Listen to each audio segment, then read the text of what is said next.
this task is going to be a lot shorter than your previous one, and it's going to allow you to think more and then weigh deeper. And you will have to use your team members. One of them will come and speak, two of you will come and speak, and will speak on a project. But what the project is, if you turn onto the next page, you have a list of various different notes about the various different SDGs. I want you guys in your team, you need to pick one problem. So for example, Adisadel, you guys could pick, I don't know, pick one. Energy poverty, limited to reliable and affordable energy services, especially in rural areas. Everybody's heard of Doomsor. It's 2023, Doomsor should not be happening as consistently as it does.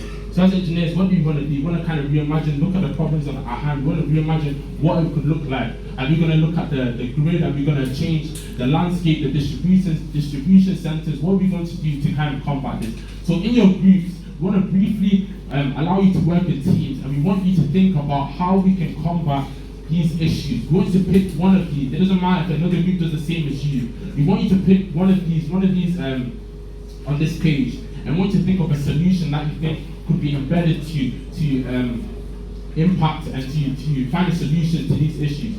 So within your teams, I have about, I think I have,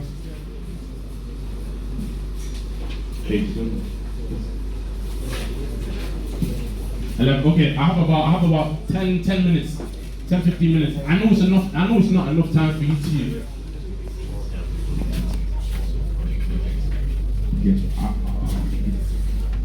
Alright, so everyone, so that's really your task. I want you to think, so you can start ahead, I'll just be talking. But start and think about solutions. I know it's not enough time, you have 10 minutes, 15 minutes to really combat doomsday and combat poverty and combat all these different issues. But we want you to think about it. For the groups that don't have it, please send one member, come and get mine, from your team to come and get mine. There's one extra one here.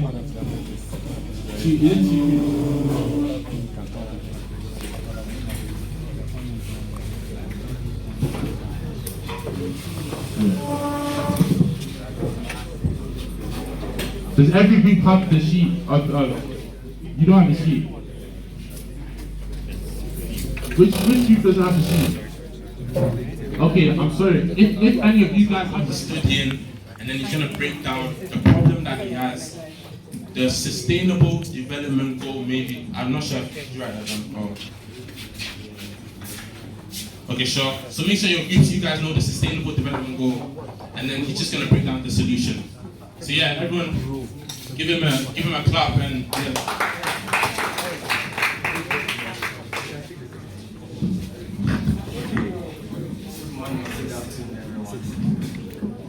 Good morning or good afternoon, everyone. My name is Esiama Gofretipo, reading Bachelor of Science in Information Technology here in UCC. Our topic that we picked was lack of quality education. You know, education, the system of education has been divided into two categories, namely the STEM and then the non-STEM. The STEM mainly emphasizing on science, technology, and the education, and then the engineering and mathematics. So, in our part of the world, we don't emphasize much on the STEM part of education or the STEM formalities of education. So we analyze and then deduce certain points that we need to improve our education system upon. And then we got to know that NGOs or non-governmental education, non-governmental organizations aren't putting much fund into the STEM education. We know the government has a lot of work to do. You know, we have about 35 million people here, and then the government can't help anyone. So the NGOs who are into it can offer some funds and then we use to improve it. Also, providing of materials or equipment that we use for the STEM education. When you go to a major our basics and then SHS facilities or second-side institutions, very few are being equipped with technological infrastructures or equipment that will drive them or give that edge or that drive, put that drive in them for them to further their education in technology. But technology is taking over the world with the likes of Elon Musk, Jeff Bezos, all those people. They are really improving technology. And then we got to know that the materials in which they have already been provided are not enough.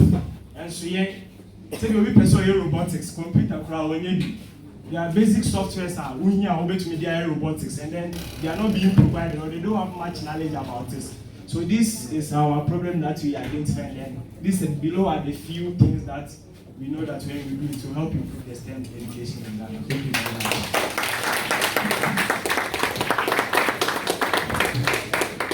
Wow, thank you. Keep clapping, keep clapping.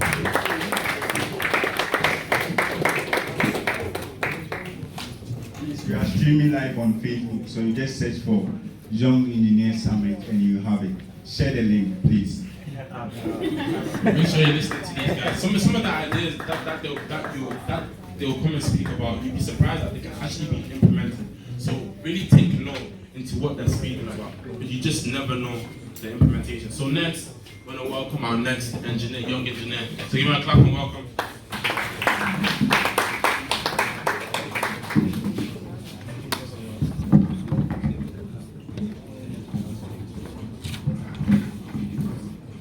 Good morning.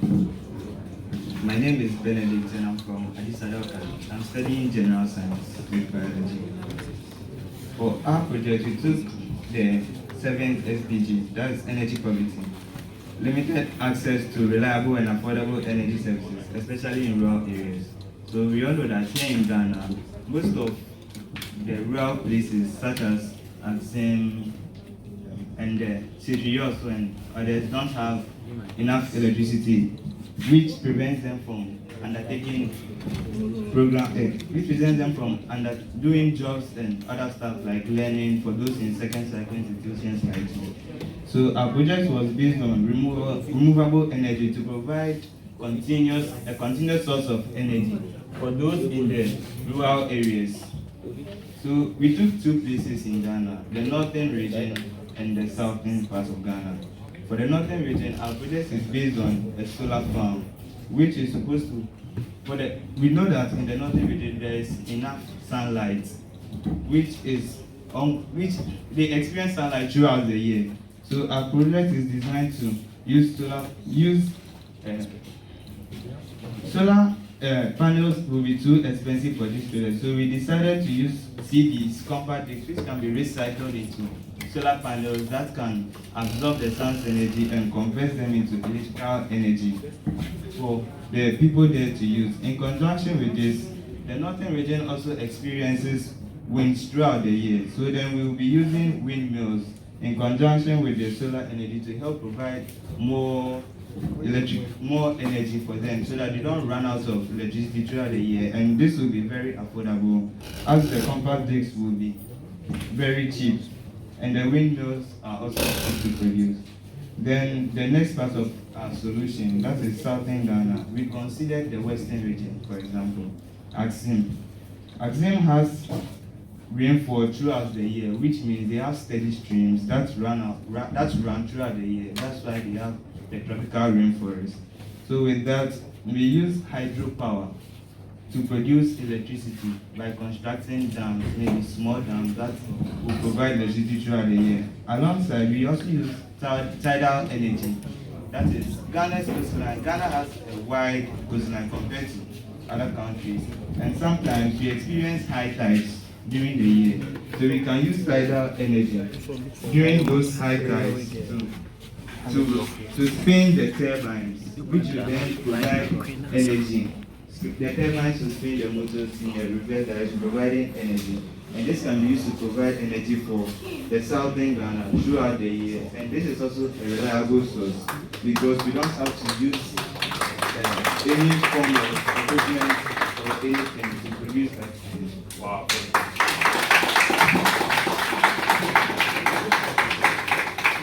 Wow, this is great. We still have many groups to go through, but as I said, consider these projects as real projects that you can actually use. Some of the things that I speak about the implementation of dams, which they'll use hydropower to actually generate electricity. It's a great thing. So really consider these projects and see how we can actually make them a possibility. So next, we're going to welcome our next speaker, our next young engineer. But please, you have the time now.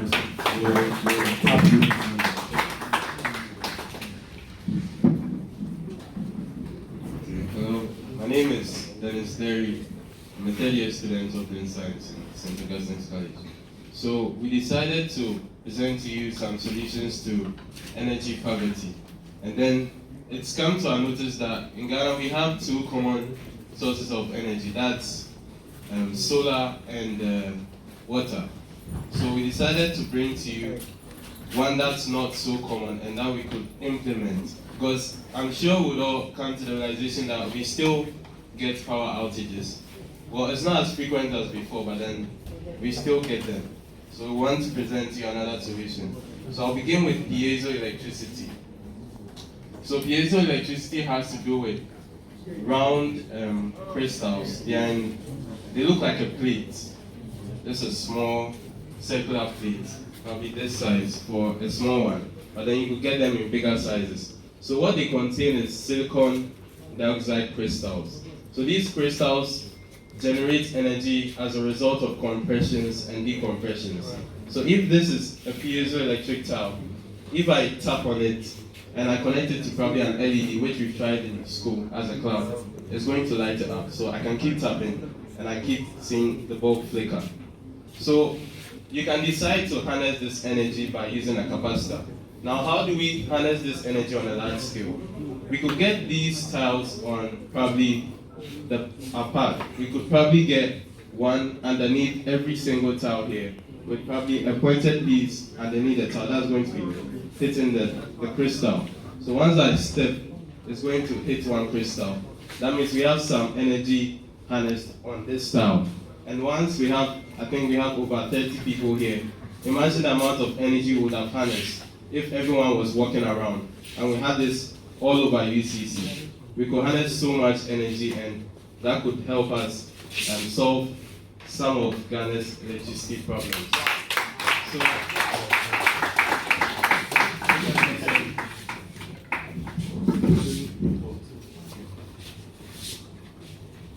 we had actually listened to this project for a long while because it's actually something that's genuinely been implemented. It's called piezoelectric tires that they've actually, if you see it and you get the chance to go home, research into it, and it's actually a great source of energy. So look into that. These ideas can actually be implemented. That's what I mean. You don't know what you don't know, so keep working. Next, we want to welcome our next young engineer. So clap and welcome. Hello, my name is Bwouy, and I'll be presenting on climate change vulnerabilities. I'll be presenting on climate change vulnerabilities. Alright.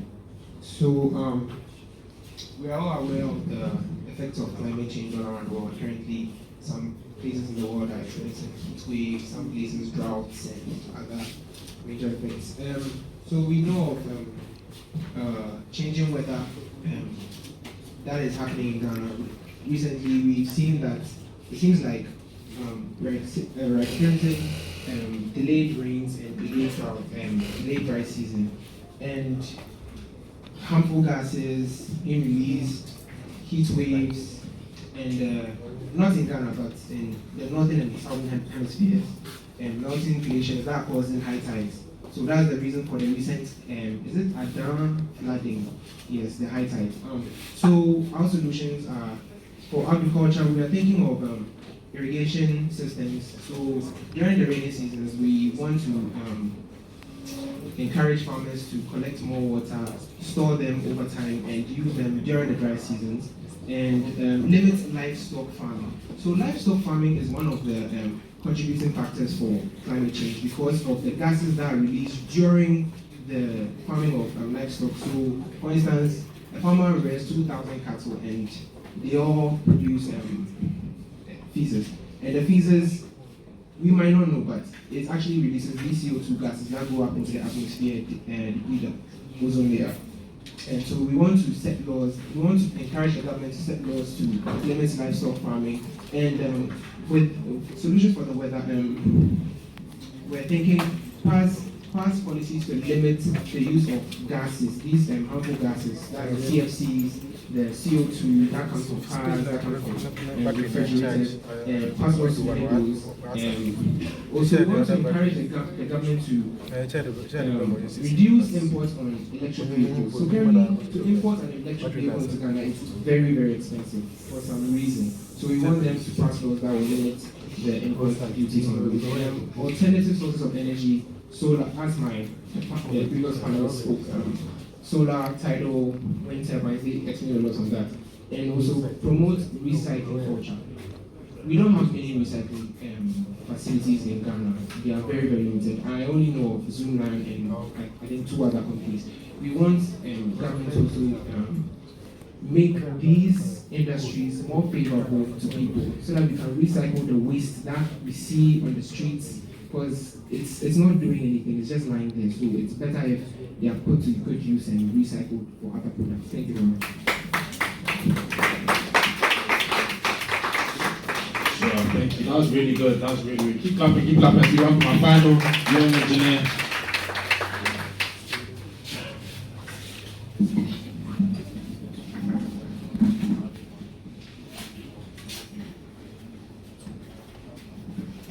I'm Victor. We are presenting on the SDG Goal 6, which is the youth unemployment issue. We all know the current trending unemployment issues in Ghana, and then Ghana alone, unemployment issues have been consecutively, the rate is about 7.14% over the years.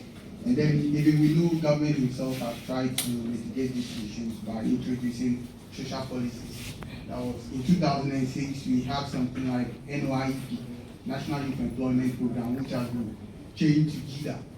And then currently, our current president also introduced the NAPCO, but we know they are all in the system, but still there are no things going on. There are still, the unemployment rate is still going on. And then, so we know for us, our group, we came up with these solutions and urging the government to put them in place. Something like skill training. That is one problem. You know, Ghana is a developing country, which means we still have needs for capital development and other things too. So instead of basing on grammar-based education, we can shift our focus to TZ and other technical skills programs. We can also help young people by introducing young African skill networks where people can learn skills, artisan skills like building, constructions, carpentry, and other things too.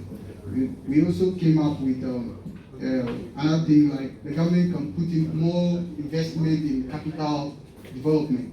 There's more machineries, something like industrial development, factories, and other things to recruit young people into services. We also have about technological training or access to IT.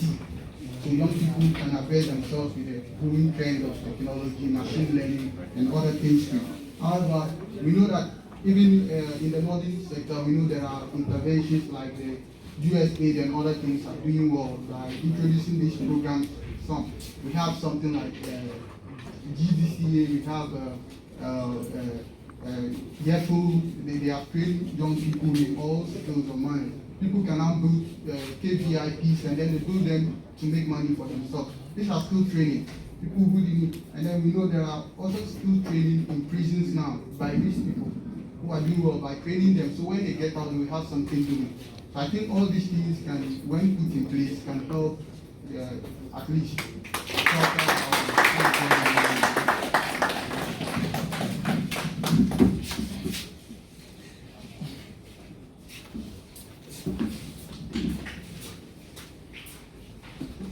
As you guys have seen, it's really powerful what happens when we all come together. When we all come together and work as a team and think about how we can combat so many different solutions to problems that affect us on a day-to-day basis. I'm going to give the stage back to our MC, if they can briefly get Or you keep clapping, it's going to our MC.